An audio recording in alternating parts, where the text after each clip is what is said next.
So, hi everybody, welcome to the first episode of Series 1 of Menstuff. How Should Man Live? Serious topic. And just introduce you to my co-host here. My name is Liam O'Gogan. I'm operating from the northwest of Ireland in the sweet county of Donegal on the Wild Atlantic Way. And if I pass you over to my co-host, Alan Byrne. Yeah, how you doing? My name is Alan Byrne. I've been involved in men's issues for the last 20 years or so, and so it's a really exciting time for us. This is a new platform for us to be operating on, and I'm looking forward to the 45 minutes tonight and over the next coming weeks. Right, so I said we've had a couple of subscribers and we have a couple of people coming in. So I'm not sure how familiar all you guys are with the way Blab works. I'm hoping that we'll probably find people who can teach us an awful lot about the technology. So if you don't know things, hopefully we can both help you and help get other people to help all of us to get moving on this program. So at the moment, there are a couple of open seats. If anybody would like to join us, please do. Otherwise, we're delighted to have you both participating. And I think we've one lurker out there doing whatever. So what we're going to do, we're planning to have our first episode here at 45 minutes.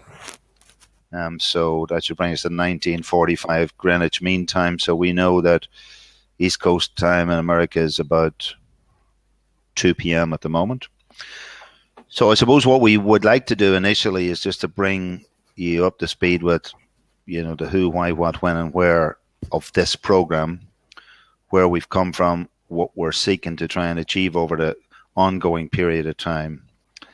The next thing we would like to do is, I suppose we'd like, with others here, to establish some sort of operating instructions. You were just saying, Alan, beforehand about what it'd be like if you get on the shuttle. Yeah, exactly. Yeah, they have their manual, space shuttle, very detailed. They go through it step by step, one step at a time. And the reason they do it is to make sure that there's no mistakes. We don't want to be making any mistakes online. So, we realize this is an open platform, and what we want to try and do is get sort of develop a community culture here of how should we all operate in this space, and to try and develop that collectively. The other thing we want to describe is what our hopes are for these programs. This is being recorded at the moment, and this conversation is then re-presented to us afterwards as a video recording, which we can then curate up into places. So we intend to put this up on a YouTube channel. And essentially what we're hoping to do is to leverage a lot of legacy information and experience that both ourselves and other comrades we've worked with over the years have picked up, and try and then make them available on a broader basis and as searchable as possible. So there's a lot of skills that we don't have about social media, and that a lot of younger guys are going to be able to hope to help us with, and we're hoping to do that. So just to go back to, who are we? I suppose we're just two guys. Alan and I met North Star Hotel, Alan. 1992, Dublin, yeah. 1992. You'd come back from Germany, I think, isn't that right? That's right, after living there for 10 years. The marriage broke down, so I was back home in Ireland. And I actually had seen an article in the newspaper about you and about Parental Equality, the organization that you set up.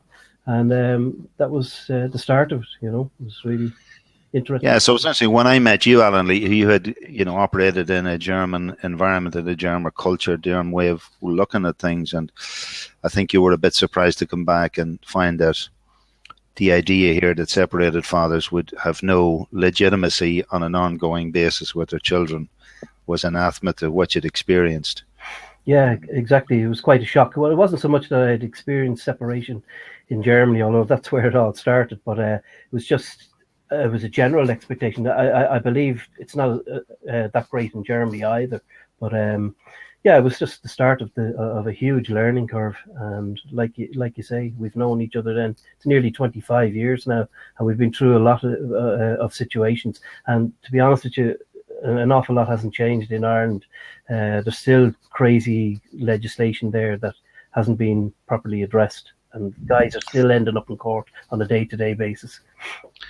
Yeah, so I mean, we've been both involved there in the coalface of I mean, ostensibly promoting the concept of shared parenting within relationships, but facing the reality of the world as we find it, where fathers and men in general are second-class citizens in the private domain, let's say.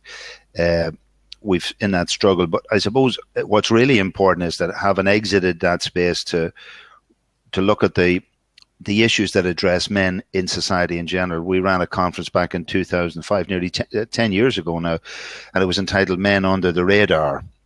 And hiya, by the way, just to see 2N2L. Not sure how I work out 2N2L, but again, delighted to have you here. And also Kevin Scullion. I think you're welcome, Kevin.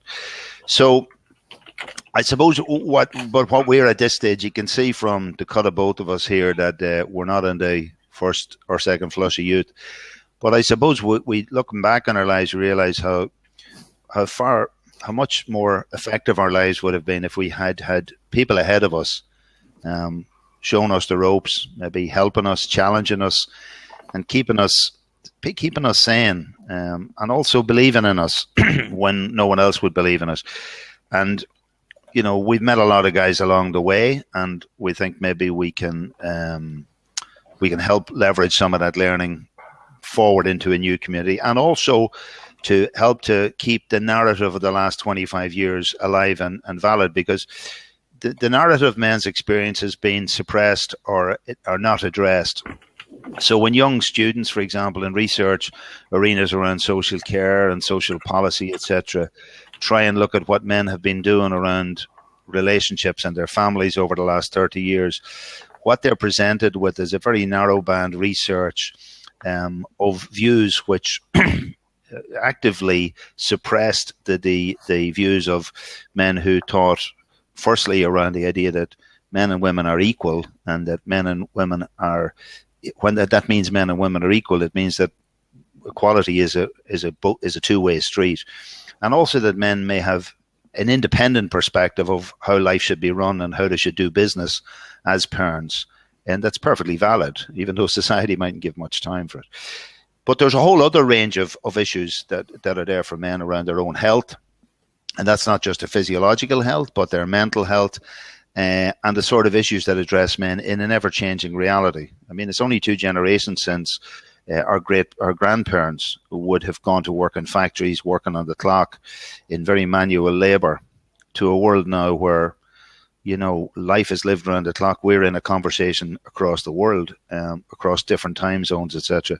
So how do those time shifts and changes, how do they affect men's lives and men's perspectives? So the when, at the moment, our objective is, because you can schedule these blabs, we're going to schedule them, and people will have advance notice as to when they are. We don't really understand much about the subscription business, but we hope people will stick with us, and that you'll, one, be able to subscribe and join us when the events are on, or if you're in a different time zone, be able to benefit from where the replays are. And therefore, we hope to develop a community who can help form the content and inform our discussions as we go ahead.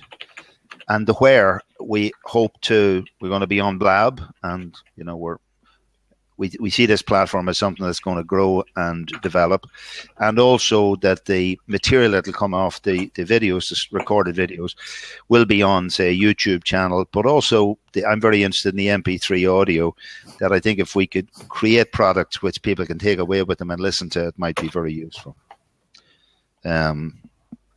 So the legacy idea here really will also require web development, which can enable us to put material online, and to allow people to access it and share it and distribute it, etc. So just moving on then, the history of our experience in this sort of dialogue, back in the day in 2006 to 2008, for 3 seasons, Alan and I were involved in a successful community radio program which was called Menstuff. and the conversations ranged across all sorts of topical issues that were happening in the media concerning men in terms of their health, work opportunities, relationships, father-son stuff, looking after our elderly parents, independence, all of those things. And really successful, very powerful, and nothing out there. There was nothing out there meeting that end of the market, Alan. Yeah. No, that's right. Again, it was a first in Ireland anyway. That type of show. I think you were, if I remember correctly, you were in contact with somebody maybe from Australia back then. There was somebody Yeah, a doing guy something called similar. Peter van der Voorde was a guy out in Australia and New Zealand, and also there was Glenn Sachs, I think, had a radio program running out of West West Coast of Coast of America on a America. regular Yeah, basis. that's So it right. was a wonderful thing, and we did some hookups with these people, so it was super, you know. But I just see what, Alan, you've been dropping into the message section on the right hand side. You've put in some links to sort of historical data, but there's one there you might drop in there, Alan. There was I think a really powerful interview I did with a guy on having a snipper, having a vasectomy. Yeah. And for me, I was humbled by his openness and his wisdom around this, about a topic that, I personally at the time would have found it very difficult to normalize myself with or talk about. Look, it was a wonder. I mean, the thing I feel about listening to the presentation of men and their disposition generally in the media, they're either shown like Homer Simpson, they're sort of some sort of clowns, or else they're seen as some sort of danger to women and children in society. And we have lots of examples of this, guys. Geez, we're living in a war-torn world with all sorts of violence, etc. But it just seems to me all guys are shoveled into that program, and there are political games being played with that.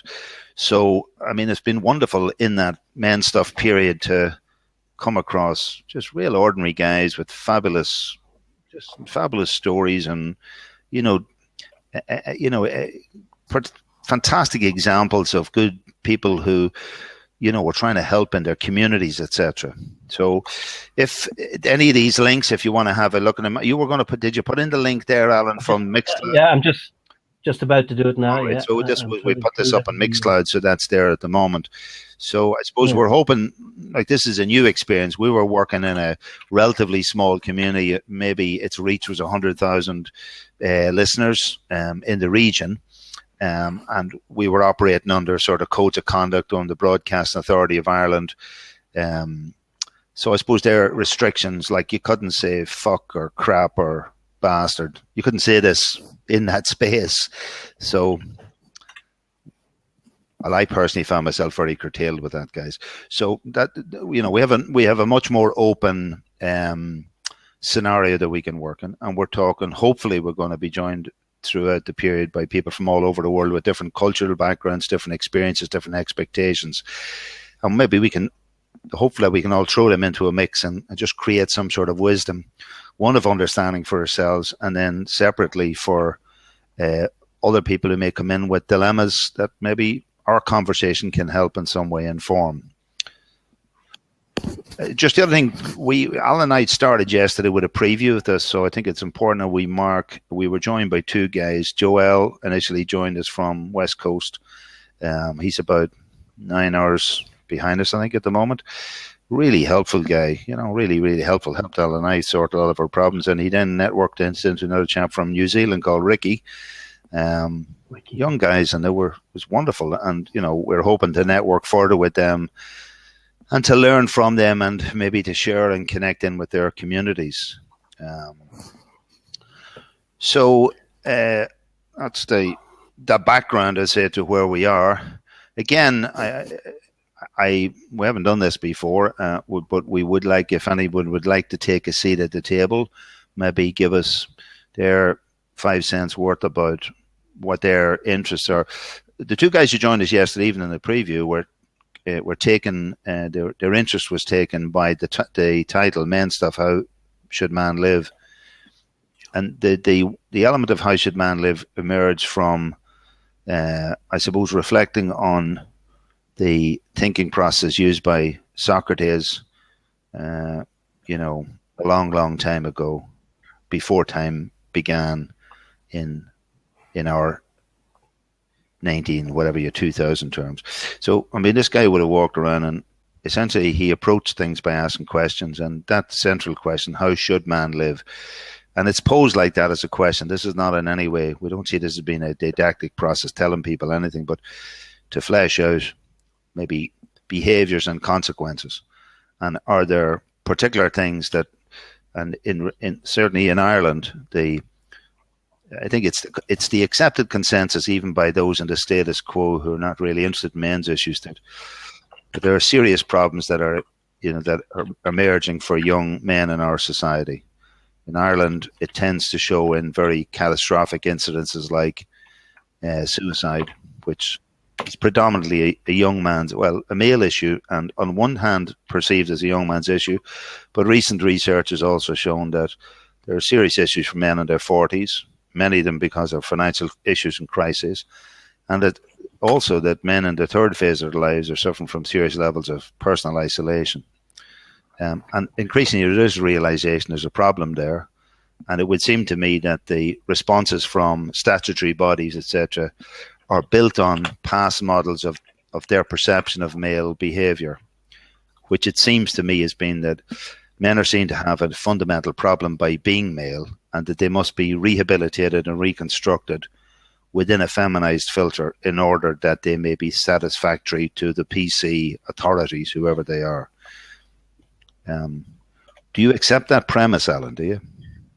Yeah, well, I mean, it's just interesting that you say that, because, like, in the past couple of years, suicide is as high as 80% among males, and it's just totally unacceptable. I mean, if it was, I just feel that if it was women or young girls committing suicide at the same rate, society would be outraged and they'd be doing something about it, you know. So, I don't know. It's been like that probably the last 15 years, and it's on the increase. And then with the downturn in the Irish economy, it seemed to have escalated even worse, you know. So that's where it's at.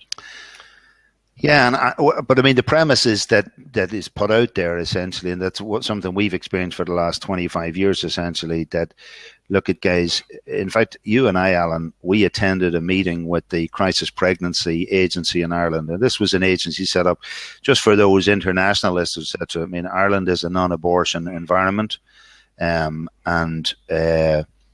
so abortion is not available. Now, what we do to a large degree is we have lots of people in Ireland who go through abortions, but they tend to go across to England to get abortions.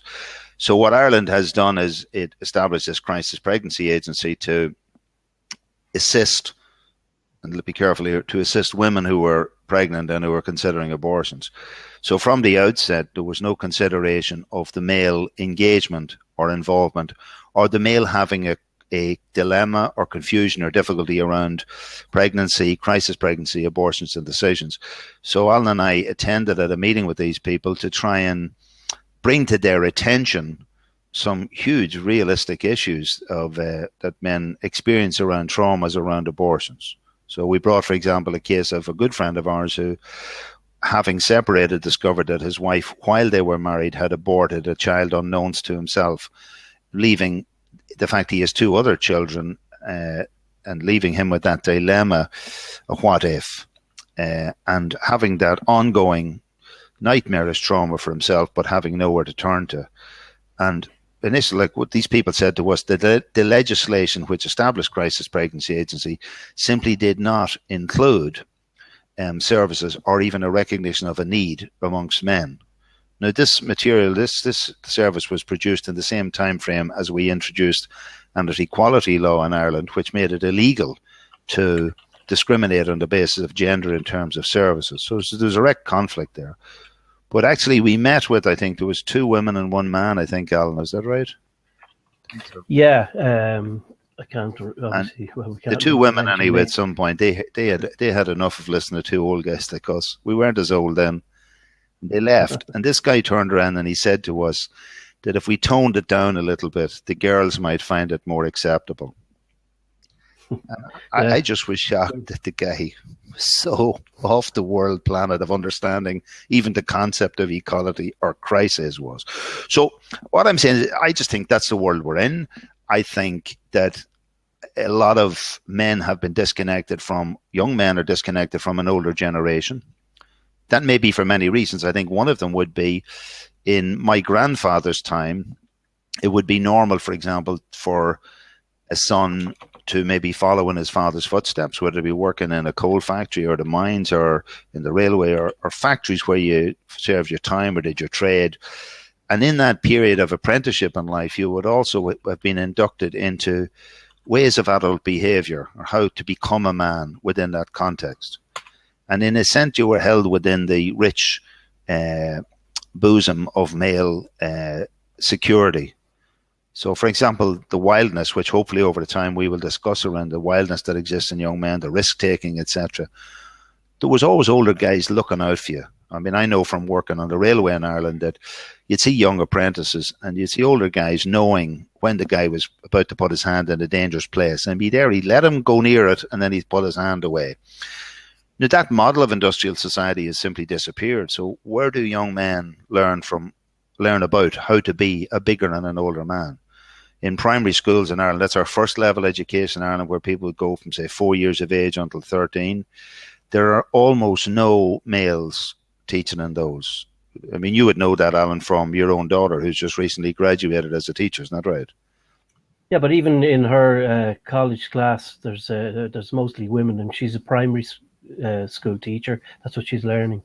And the amount of guys were, I don't know, it was less than 10%, you know. So it is going to be a problem down the line. And it's a problem now, you know, because it means, like you say, kids, the first actual male role model in the school system that they meet is possibly in their mid-teens in secondary school, you know. So it is a big problem. Yeah, and I mean, in Ireland, even a Minister for Education here, who wouldn't necessarily have been seen in any way, a female, but she wasn't particularly favourable to men or otherwise, but 6 years ago she would have seen this as a crisis in the education process. But there are also many reasons for that, not least being the fact that because of, sorry guys, I'm just picking my nose like an old man, but not least because of the crisis in issues around child safety and child protection. I mean, I'm 59 years of age. I spoke to a guy who's maybe 3 years ahead of me in school, who was a teacher and a headmaster in West Dublin. And he said to me that in his school, it was a secondary school, that children in his experience did not meet a male role model until they were in the second or the senior cycle of second level school. So in American terms, that's in the sort of more advanced years of high school. And the point he made is that many teachers, male teachers, have serious concerns around working with young children because of the potential of there being allegations of sexual abuse against them. And for the remuneration that these people get for the job, safer off working in other careers where they're not faced with that. And as I understand all the reasons, I understand all the concern around child safety, etc. But the fact is that a female teacher is not exposed to the same potential of getting themselves into trouble. And also, once an allegation is made against you in this space, your career's over. I mean, guilt and innocence is irrelevant. You're just gone. So all that is pushing men out of that experience. And now we have children who don't have necessarily that experience of growing up in that mentorship space around education or around men. The other issue is that in an area of increasing relationship breakdown or non-marital families, you know, in Ireland, as much as 10 years ago, more than 30, up to 35% of children were born outside of traditional marriage. And many of those children were not residing with their biological father. So you have a lack of, let's say, father presence throughout all aspects of society. And then the question is, how's the rolling through effect coming for young men as they grow up?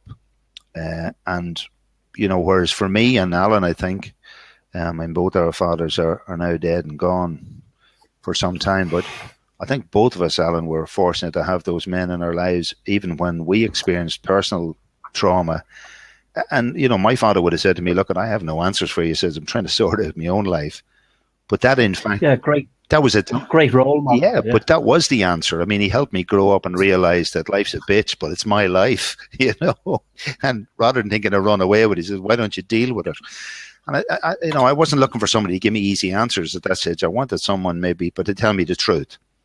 I suppose that was one of the powerful things. So recently I spoke to a young man up here who's got some difficulties, and I spoke to his father. Now, this young man is actually, he's spending a lot of time with his grandfather. And during the summer, he would have helped him cut turf in the bogs. And you know what it is? I spoke to his father. I personally believe that just because he's spending time with his grandfather, he's going to be okay. I mean, there's no linear explanation for that. He's just going to be okay. I think he's going to learn balance. He'll hear stories. It's about stories.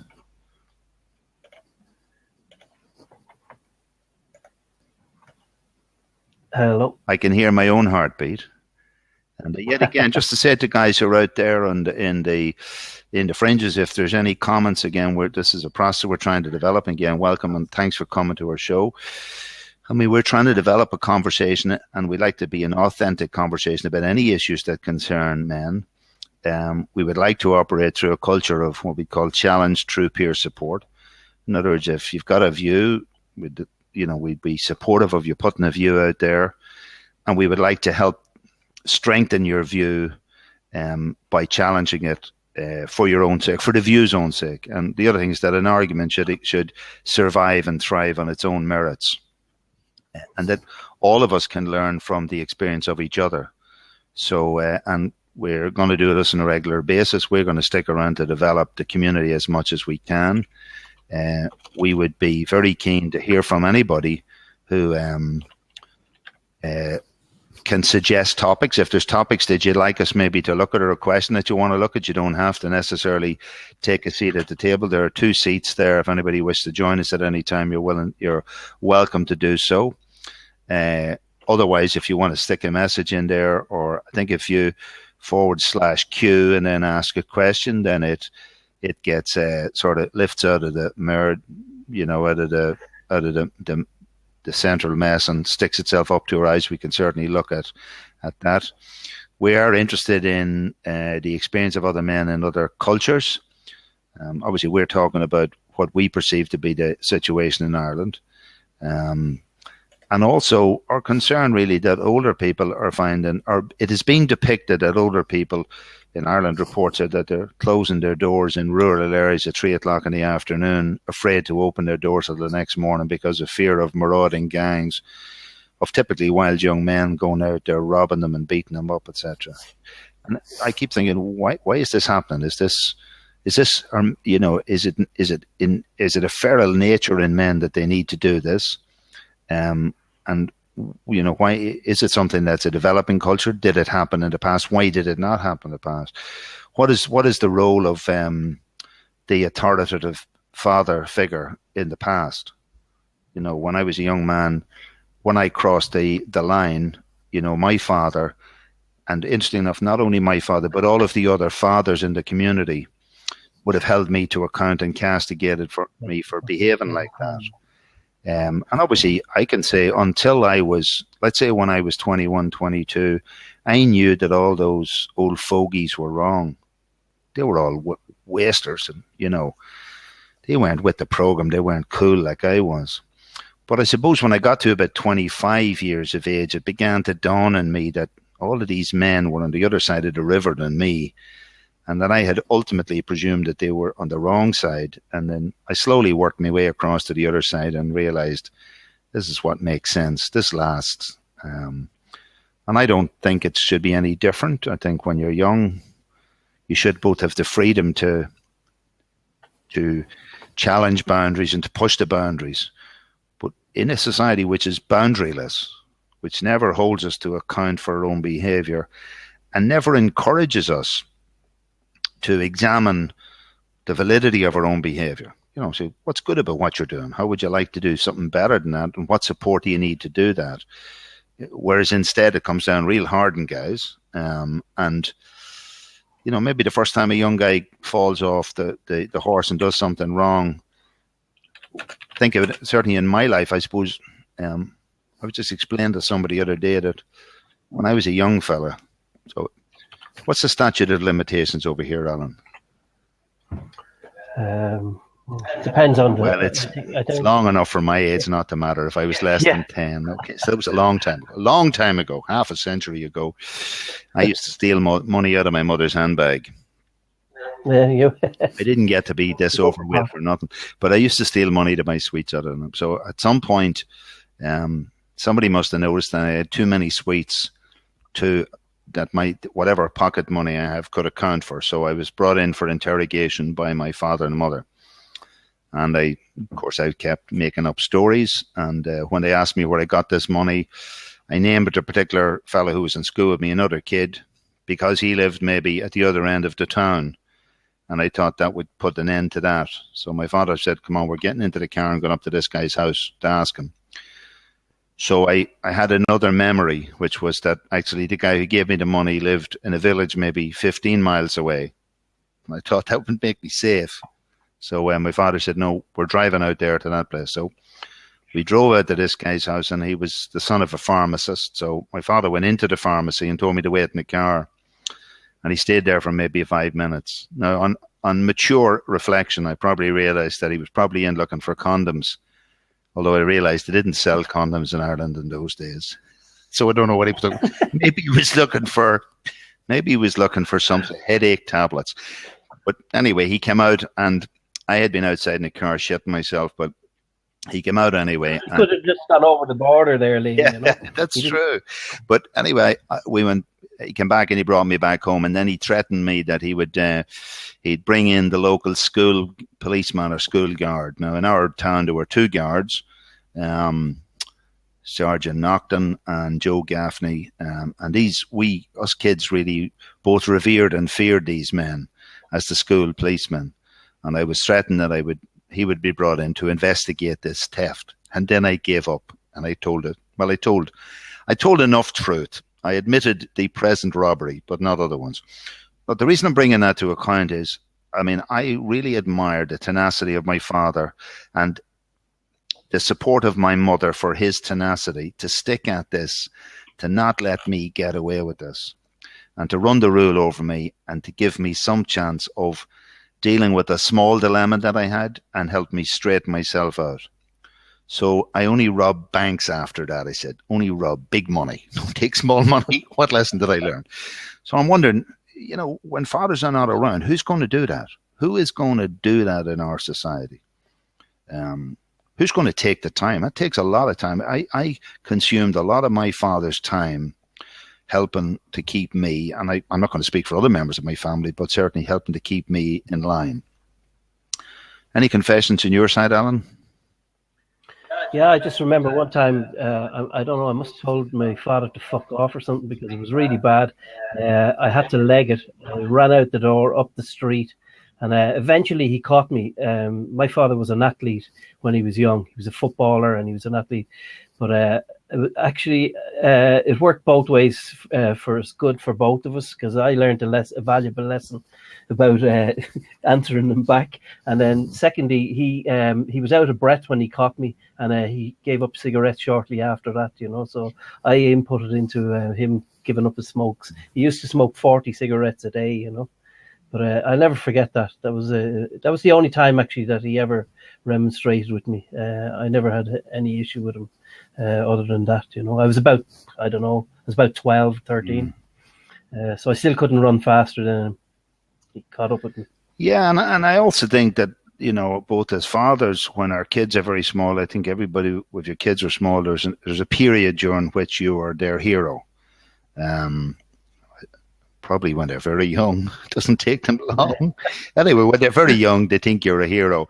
Now, at that stage, they actually genuinely do think you're a hero. They think you can do anything to do, and they turn to you for all sorts of personal support, when they're afraid of the dark or whatever it is. And I think it's an extremely fulfilling experience to be able to be there. And, because essentially, for me, I would have been reminded of who was there for me in my time. And they're only little things. I mean, these are little things that you do. Now, I think there are other times then when children grow into another period of their lives that they start very challenging behaviors, maybe in their teens or whatever. And it's not a comfortable time to be a parent because you're telling them all the things they don't want to hear. And another question I sort of have within men's conversations is, we live in, certainly in Ireland, we live in a world where children's rights are being put forward in a very, in my view, a very unbalanced way. So we talk about children's rights, and you know, we create a dynamic where any parents who appear to be hard on children in any way are seen as bad. So, for example, we're about to introduce legislation which is going to ban any corporal punishment of children by their parents. But we're not really having much of a discussion about this. So, for example, when you're talking about a young child of 4 or 5 years of age who is walking and constantly trying to walk into an open fire, and the parents are trying to have this philosophical discussion with them about the calorific value of heat and the long-term danger of burning yourself, when in fact a smack in the hand and say, don't do that. When you grow up, you'll understand. We've replaced this with a psychology led by people like the ISPCC, the Irish Society for Protection of Cruelty to Children, who really mandate themselves. I mean, they've given themselves their own mandate of legitimacy by an unquestioning society. And I think a lot of parents are now in fear themselves of how they legitimately administer authority and responsibility for children for whom they are accountable. It's interesting as well, Liam. I mean, one of the things that particularly I've noticed anyway around the city centre in Dublin is that women can actually slap their children and get away with it. They can verbally and physically abuse the children and get away with it. People are terrified to step in. So I think you're at one point what you're saying is correct, but that only applies to guys. When it comes to women, they can get away. I still think that this is going to impact on everybody. My question is that we've lost the ability, I believe, in society to have an alternative narrative, to have a view that challenges this new libertarian view that tells us how we all have to think. We have a very closed argument. Like, we criticize one would say Ireland in the past, 30, 40 years ago was a place which was indoctrinated by a single monocultural Catholic regime, which told us in a very authoritarian way how not to think or to think. But we've now replaced this with an apparently libertarian view where anybody can think what you like, as long as it's the view of a particular class of people who tell you how to think. So I'm not sure that, and one sees that when you see the sort of dialogue that happens in our public media, which is why over 25 years, when you and I, Alan, have tried to have a conversation around the concept of shared parenting and the demand for equal supports and challenges for fathers and for mothers, that view has been quite suppressed, and the response has been to say, "Oh, you're just angry men. You're trying to get back at women," which is, I hope that over the period of time we have our conversation, we choose to put our energies into discussing how should men live and how should men work in and develop and live and create societal structures where we can contribute to a sustainable society. And perhaps in that dialogue with men discussing with each other what's relevant and what are good ways of behavior, we can do much more effective business with women in the world. And, good luck to women in the journey they're on. It was interesting, and recently in a conversation with someone with whom I have great respect, he said he had worked a lot with women, and he thinks that the women's movement is 30 years ahead of men, and men need to do an awful lot of work. And I reflected on this, and I sort of said, well, here's a suggestion. If you and I were going in different directions, Alan, it would be very hard to say, well, Alan is 30 years further down the road than Liam, because Liam might be on a different road. And my road might be over the mountains, or it might be in the sea. It's a different road. And so I philosophically, I reject the premise by the guy to say that, men must catch up with women. It would appear to me that men must decide if they want to go anywhere. In fact, they must decide if they like where they are, and make up their own minds where they want to go and pay the price. I mean, this is the other side of this conversation. I hope that over time, how should man live? I would like it to see, or hold that challenge: take what you want and pay for it. Take what you want and pay for it. So that life is, rather than moralities, there are consequences. So for guys if you make babies, then realize that you brought the babies into the world. They didn't ask for it. So it's your responsibility to bring them to the point that they can stand on their own 2 feet. And this has got nothing to do with statutory responsibilities or religious mores. It's simply to do with that if you're going to use your Mickey like that, then you got to pay the price. And it's not the price to women or anything else, but these children they're a gift to you, and therefore you have responsibility. And my own sense, and the ethos in parental equality always was that prior to getting an erection, that a man and a woman to get together, and we leave out of that any sort of, from start, I'm talking about consensual sex here, the 2 people having consensual sex before they engage in arousal, they should be taking personal cognizance of the potential implications for an emergent pregnancy. And in the event that a pregnancy does emerge in that situation, that the state, representing the community, would hold both of those people equally responsible and support them in equal manner to work together with the community to raise children in a supportive way towards being able to live good, positive lives.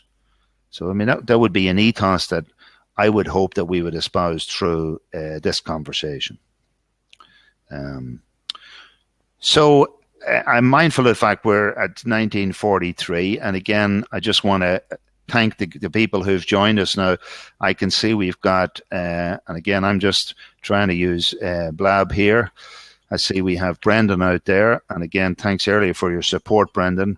I'm hoping that one of these days, Brendan, I think, has had wonderful conversations with me about the alpha male and the beta males, which I think is really powerful. Maybe we can do that online one of these days. And we also have Adam D. I'm not sure you're an agnostic atheist. There's a lot of A's there. Yeah. Adam, the agnostic atheist. Love that.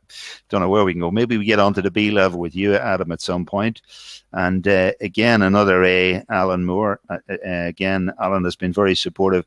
Just want to go on record to say that in my years of working with men's issues, Alan Moore was the only guy who ever rang me up and said, I would like to help you, as against I would like your help. So I wish there were more of those. And again, I think this says we have 3 lurkers out there who are probably listening in online. We're going to try and keep it tight at the 45 minutes. Hopefully, Alan, you and I will be able to review the replay of this and try and do our analysis of what went well, what went wrong, what would be better. I wonder, can we just give an email there, Alan? Do you want to stick in my email address there? Alan, just stick in my email address, and I would appreciate any feedback.